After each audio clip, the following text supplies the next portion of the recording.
Je suis Claudia Haff, j'ai 30 ans, depuis pas très longtemps. Ma passion, c'est le Moyen-Âge, tout ce qui concerne le Moyen-Âge, la vie quotidienne surtout. C'est pas les armées, c'est pas les guerres, c'est vraiment la vie quotidienne, comment les gens pouvaient vivre à l'époque. Donc aujourd'hui, j'ai un commerce d'articles médiévaux, mais par contre, avant ça, j'étais ouvrière viticole. Mon père disait que j'étais haute comme 3 pommes, je jouais déjà au chevalier. Donc ça doit dater d'il y a très longtemps.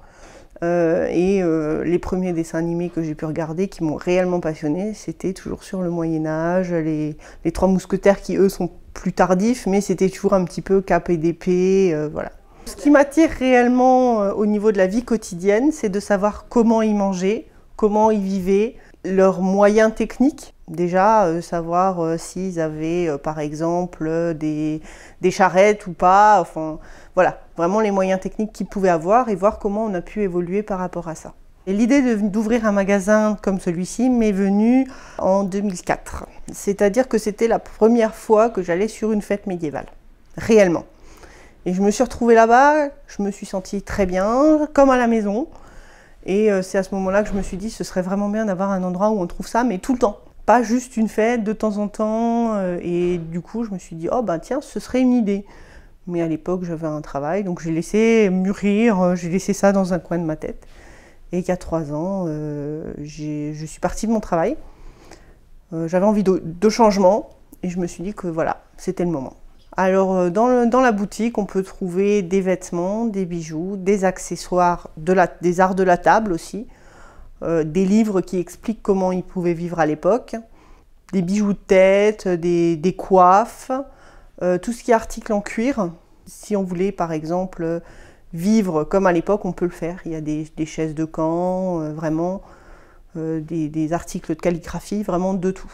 Si on est passionné, le mieux, c'est vrai que c'est de venir, de regarder ce que j'ai et en sachant que je peux aussi avoir encore d'autres choses parce que le magasin n'est pas très grand, donc je peux fournir plein d'autres choses encore en plus de ce qu'il y a dans le magasin. Donc pour trouver tous ces objets, j'avais déjà des entrées avant sur les fêtes médiévales parce que j'y allais régulièrement, donc beaucoup d'artisans. J'essaie de travailler beaucoup avec des artisans que je rencontre sur les fêtes médiévales sur lesquelles je me rends pour voir déjà la qualité des objets. Après, il y a parfois des revendeurs qui font ça, donc on peut les trouver facilement. Donc on les contacte par internet et on va les rencontrer, voilà. Donc au niveau de la clientèle, il y en a plusieurs types. Il y a le particulier qui se promène, qui aime bien par exemple quelque chose qu'il y avait dans la vitrine, un vêtement, ou là il rentre, il achète comme dans un commerce traditionnel. C'est pas la majorité des clients. La majorité de ma clientèle, c'est surtout des passionnés. Donc soit du médiéval pur, soit du médiéval un petit peu plus fantastique, jeux de rôle, etc. Et alors là, c'est vraiment de l'échange. Je me déplace régulièrement sur des manifestations, des fêtes, soit avec la boutique, soit pour moi vraiment parce que c'est quelque chose qui me plaît et que je considère qu'il faut quand même que je garde des moments de plaisir. Au niveau de l'intérêt qui est porté à cette époque, c'est vraiment un intérêt grandissant. C'est-à-dire qu'en 5 ans, on a eu 60% d'évolution au niveau des fêtes médiévales, en Alsace. On va dire dans le Grand Est pour généraliser, mais vraiment, on a une grande évolution. Il y a de plus en plus de gens qui sont passionnés, qui sont même intéressés parce que c'est des fondamentaux de la vie. Les gens reviennent à ça réellement parce que c'est différent de ce qu'ils connaissent. Ils connaissent quasiment plus que les ordinateurs, les technologies modernes, et ça leur permet de revenir à quelque chose qui est fondamental pour eux. L'échange, le fait de vivre mieux, parce qu'il faut savoir qu'on mangeait plus de légumes, on mangeait mieux, moins gras. Donc tout ça, c'est vraiment des choses auxquelles les gens reviennent. J'aurais aimé vivre au temps du Moyen-Âge parce que c'est vraiment un temps qui m'intéresse, qui m'interpelle, que j'aimerais bien découvrir.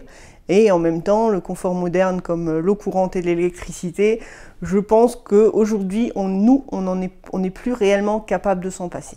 Au niveau de l'avenir de la boutique, je vois ça en évolution assez grande, étant donné que j'aimerais bien avoir un magasin plus grand, où je pourrais commencer à vendre les armes médiévales, les armures, qui intéressent beaucoup de monde, mais pour l'instant, je n'ai pas l'espace. Et ensuite, un de mes rêves, ce serait d'avoir un stand sur la fête de Dinan, qui se déroule tous les 2 ans en Bretagne. C'est la plus grande fête de France. Alors moi, je vois vraiment mon avenir. Je pense que je ferai toute ma vie là-dedans parce que ça me permet d'allier ma passion et un vrai métier. Ce qui n'est pas forcément toujours évident. Et donc de pouvoir faire réellement ce qui me plaît et de pouvoir échanger par rapport à ça, toujours en gardant des moments en dehors du magasin pour pouvoir trouver un équilibre.